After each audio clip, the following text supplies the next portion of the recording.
And we are back. And we just finished watching 28 Weeks Later from 2007. This is rated R with a runtime of 1 hour and 39 minutes. I think to this film's credit, it is the shortest of the 3 of the 28 movies. And yeah. This comes to us from director Juan Carlos Fresnadillo and has writing credits to Rowan Joffe, Juan Carlos Fresnadillo, Enrique, López, Lavigne, and stars Rose Byrne as this doctor who is in the aftermath of the original 28 Days Later, has come as part of a NATO envoy to help London rebuild after the rage virus consumed a fair portion of the population. In this one, we start off with this really incredible scene, which, fun fact, I learned from my buddy Zach and from you, my husband, was originally filmed by Danny Boyle and is probably the best part of the film. Yeah, it's honestly the only thing. Then it all goes downhill. Let's just begin. The first 10 minutes of the film are great. Yes. They set things up. You already know what world you're in. It's the world where the UK is in the grips of this rage virus that's turning people into mindless killing machines. And the people who aren't infected are basically hiding out any way they can. And in this instance, we get the main guy is Robert Carlyle. He's hiding out with his wife. Apparently his kids were on vacation, so they're not around. But he's with these few people, and then all hell breaks loose, and by the end, the only one left is Robert Carlyle. And the way this is filmed, it looks great. There's a lot of tension built in. They definitely set up the characters so you know who each person is. There's some stuff that has gone on in the past with these characters. They do a lot in however long this was, 10 or 15 minutes. Yeah, the beginning sequence, yeah. And it all makes sense, and you're left with, oh my God, how could he do that? And you're also a little bit torn because you could sort of see his way. Yeah, we could spoil it. Basically, he leaves his wife behind to be killed by the infected. The infected, right. So now this guy, he was scared. I don't really blame or see him as a villain in this, at least not in this part. He is a terrified man who now has to live with the guilt of abandoning his wife. Right, to be murdered. And that sounds like the beginning of a compelling story. It's jettisoned. They don't care about any of that. I think it's mentioned for 5 seconds later on in the movie that he abandoned his wife. The rest of this film, it's almost like it's meta in that it infects you with the rage virus. Because watching this, all that was going through my mind was, this is really pissing me off. I fully understand. In a horror movie, you need people to do stupid things to progress. I mean, a really good horror film will not do that. People will make proper decisions. But for most horror, you expect somebody to do something stupid. Like, oh, let's go in the creepy basement, or let's split up. We'll cover more ground that way. Or what did Lenny say before? Yes, let's hide behind all these machetes. Yeah, let's hide behind the machetes instead of hopping in the car with the motor running. It's people make dumb choices. This is that on steroids. There is a sequence later on in the movie where, of course, I mean, it's a 28 days movie or a 28 movie. The infected are coming back, or somebody gets infected. And the premise of this is that, okay, it's 28 weeks later. All the infected have now died of starvation. A U.S.-led NATO force has now flown into London to help rebuild. They've set up a quarantine area on like a small, on basically like an island part or an easily isolated part of London. And they've rebuilt and cleaned up to the point where, okay, we could start bringing the people back. So they're bringing the people back. Nobody's infected, but they're still being super careful. Whenever they go out to the outlying areas, they're wearing hazmat suits. They're cleaning up dead bodies. They're scrubbing everything down. They're pretty much burning everything that could possibly carry the infection. Right, and all the regular people are in these, I guess, apartments. Yeah, they're all living in these they're living in these high-rise style apartments. Right. And everyone is sticking within this area only. Right. You're not allowed to cross the bridges that leave this area. The military has locked it down. Okay? First rule. Or so they think. First rule that gets broken. Yeah, I miss my stuff at my house. I'm going to go.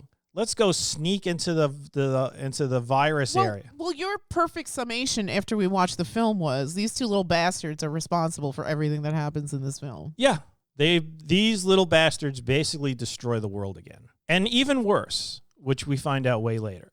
So, of course, like I said, stupid decisions. First stupid mistake. Let's go into the hostile area, or let's go into the unclean area. Second, look, we found somebody who we find out is the mother. Apparently she survived. But I'm just going to spoil this because I don't care if you see this movie or not. I'm doing you a favor. Yeah, don't watch it.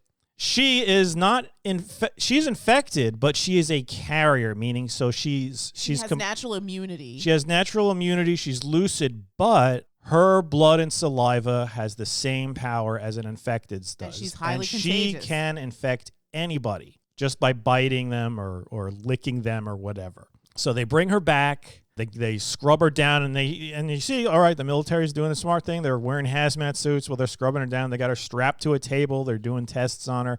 They know that this lady's a carrier and she's highly contagious. So you figure, all right, you're working in a military lab. You're going to lock this lady in a room that cannot be accessed by anybody, and she's going to be under constant supervision. That's what normal people would do.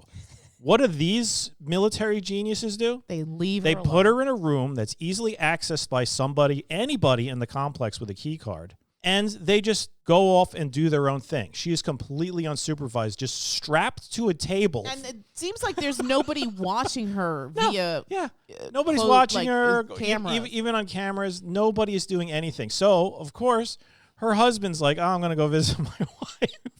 And he's just walking through, no security guard stopping him, nothing. He's just slapping his key card because for some reason he has a key card. I forgot if he was like a janitor or if he was like a low-level scientist, but he was allowed in the facility. Yeah, I don't know what his function was either. He just goes through. He apologizes to his wife. His wife is like, she's like, I don't blame you. And he kisses his wife. And boom, he's infected. And he is full-blown infected. He is raging, but there's something different about him because it's that's another thing that they basically jettison another plot the original point. He seems to be capable of thinking, yes, even though he is full of rage. I mean, he beats the wife to death. Right. So the wife is probably she had the shittiest time in this movie. Not only is she abandoned by her husband while the rage infected are attacking, she is beaten by the rage infected by them.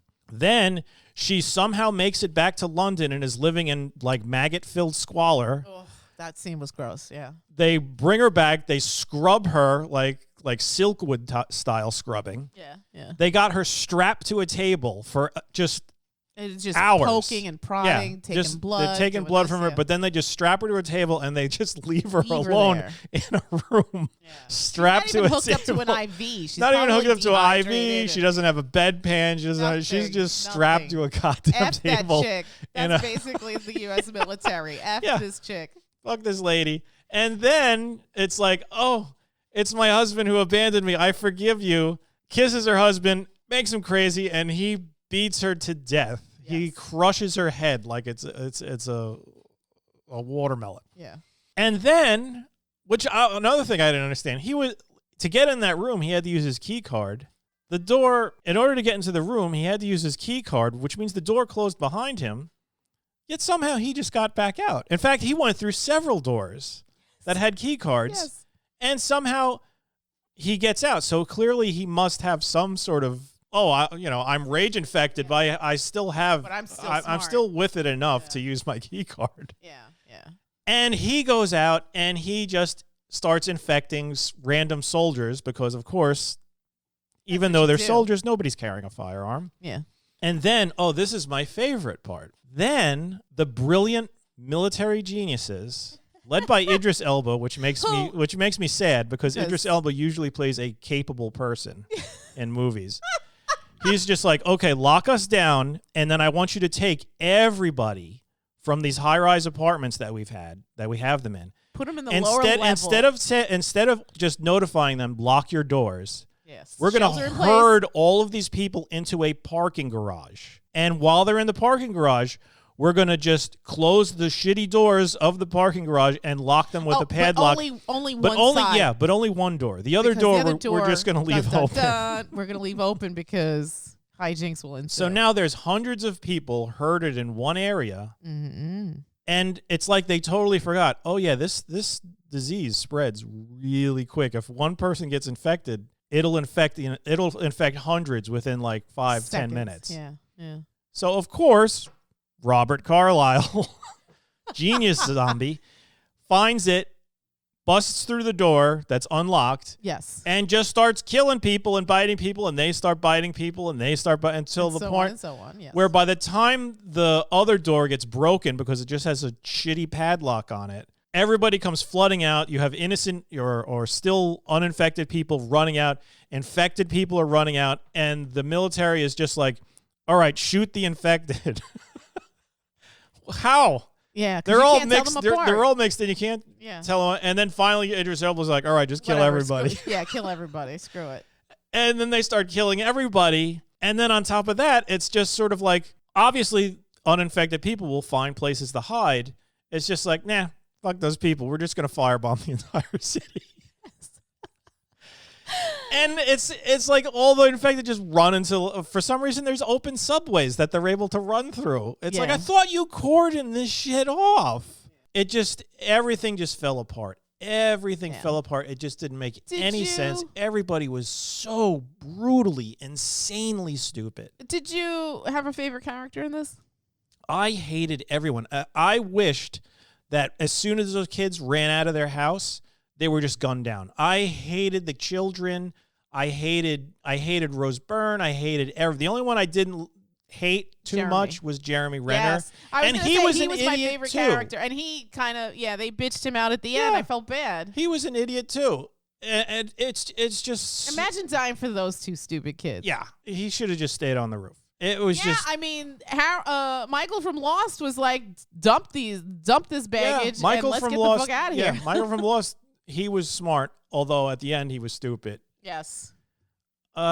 It was just, and then at the end, somehow after all this mayhem, of course the dad is the one infected that finds his kids in the subway and attacks them, and then they have to kill their dad.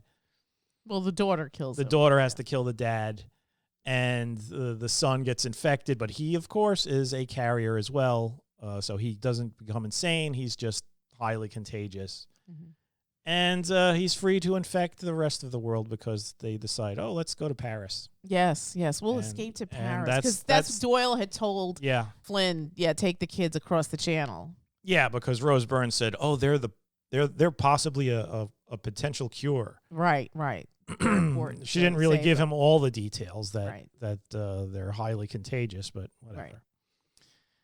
Yeah, it was. Oh God, it was a mess. It was a mess, and it's terrible that it's part of the legacy because the first one is so freaking brilliant. Like we just saw that yesterday. Yeah, the first one's excellent. The first one is still excellent, still holds up, still tension filled and just anxiety driven. So to see this was a huge disappointment, and it's funny because this is the definition of a cash grab. Absolutely, it's like we're not going to think about the story too deeply. We don't care. We just want to see people running around and vomiting blood on each other. Yeah. So we're going to watch the next one shortly and talk about that one. But, I think it's unfortunate because there's something in this film that I read that I think goes into the next one. I won't give it away, but because I want us to go blindly into the next one. I'm hoping it's a little bit better because Danny and Alex are back for that one, but we'll see. A number from 1 to 10, what would you give this? I would give this a 3.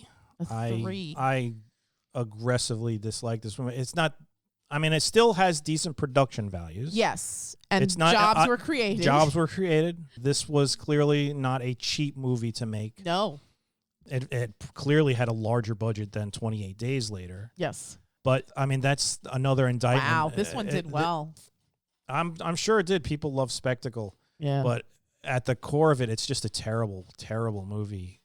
According to IMDb, the budget on this baby was $15 million. Opening weekend in the U.S. and Canada, May 13th, 2007, $9 million. The gross U.S. and Canada was $28 million. The worldwide gross on this baby was $72 million. Yeah, nice. I could see why they eventually For a got around to subpar making film, a sequel. this did gangbusters. Yeah, well, people like the whole infected 28, thing. yeah, infected. They really like that sort of thing, where especially with fast zombies. I mean, they're not zombies, but for lack of a better term, let's just call them zombies.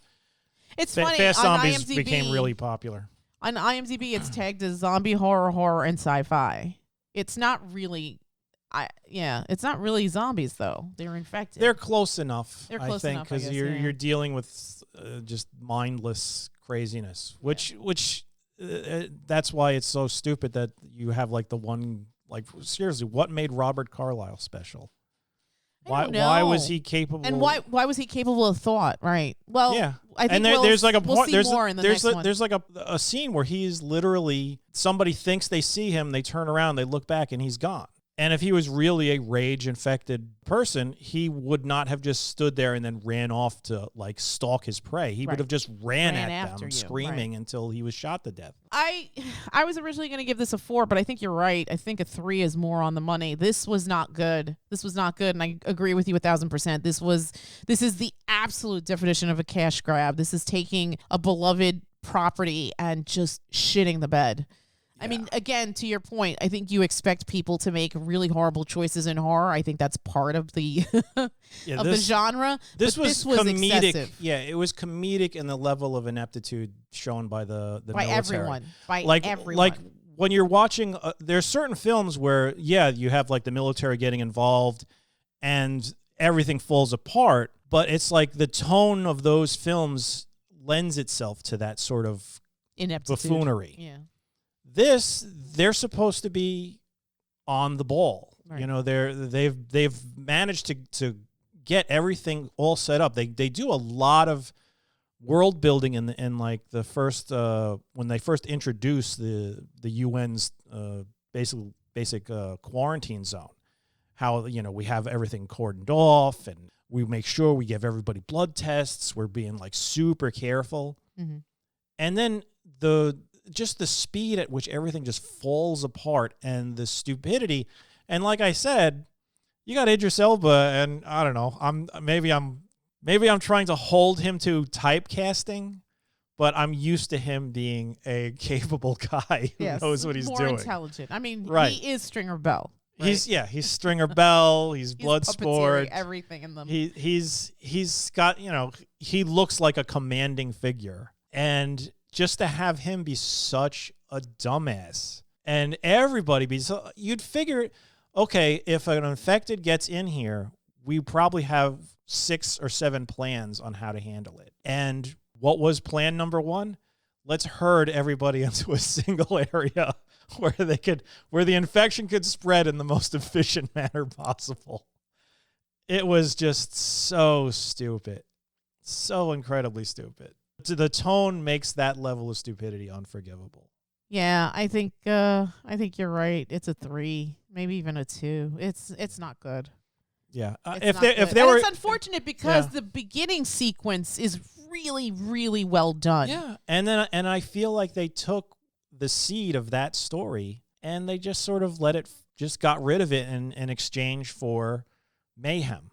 They could have had an interesting story there, but it was just, all right, let's just get rid of any sort of interesting characters and situations that could have arisen from that, and just turn it into mass carnage. And I don't know. There's nothing wrong with mass carnage. Right. So, I mean, I love seeing stuff like that, but the tone usually reflects that ineptitude. Like what is that? Remember Life Force? Oh, yes. Once again, in England in chaos. Poor England. But I wasn't expecting much from that military. No, not at all. Not in that movie. In that movie, everybody, you're stupid, but okay. It makes sense. It makes sense that you're this stupid because it's just the tone says this is a silly, schlocky horror film. Whereas 28 Days, it's like there's like some real suspense and chills, and then you get to 28 weeks, and it's just it makes you think it's going to be that way in the beginning, and then it just turns into some sort of chaos movie. It's just terrible. Yeah, I think this is definitely a skip, which is kind of disappointing. I feel like for the most part, I think the things that we've seen for the month, I mean, we still have a couple more things to get through, but for the most part, I feel like more positive, but this one was definitely... It was rage-inducing. It was rage-inducing, and not in a good way. It is a nice-looking film. It's definitely shot better, has more production values than the original, although 15 million seems kind of on the low end, right? Even for this. When did this come out? 2007. Yeah, that's for a horror film. Yeah, that's all right. Yeah, but it's upsetting, right? Because you and I both love the genre, so to see you expect more. Yeah, especially given the first one is so like interesting and excellent. Yeah, and again, I mean that looks like it was created on like VHS tape, right? Yeah, it's that one and is very low budget. There aren't a lot of big really sets. Pulls it together. There aren't massive explosions and helicopters and it's all machine ambient guns and just what you're presenting and what you think is going to happen. Yeah, it's not terribly gory. I don't think the first one. Not really. Not really. I mean, you see that they're mostly people get vomited on. Right. And that there's no like flesh being pulled from things like when Carlisle kills his wife. That's pretty gruesome. Yes, that was this one definitely. And you feel terrible for this lady because she's getting mutilated by her husband, who she just forgave for abandoning her. Right. All right, let's wrap this one up. All right, definitely skip. If you want to see a better film, 28 Days Later by Danny Boyle and writer Alex Garland is still, so far, the gold standard. We'll come back and talk about the next one soon, but for this one, this is a hard pass. Go see Paddington 2. And with that, we'll wrap it up, and please don't forget to tell us in the comments. Maybe we're wrong. What do we know? Yeah. Tell us what you think. Was 28 Weeks Later a worthwhile watch? You tell us. Please, if you want to continue to listen to our ad-free content, don't forget to like, share, and subscribe. And we'll come back tomorrow with another review. We'll let you guess which movie that's going to be. And with that, we'll wrap it up and bid you all a good night. Good night.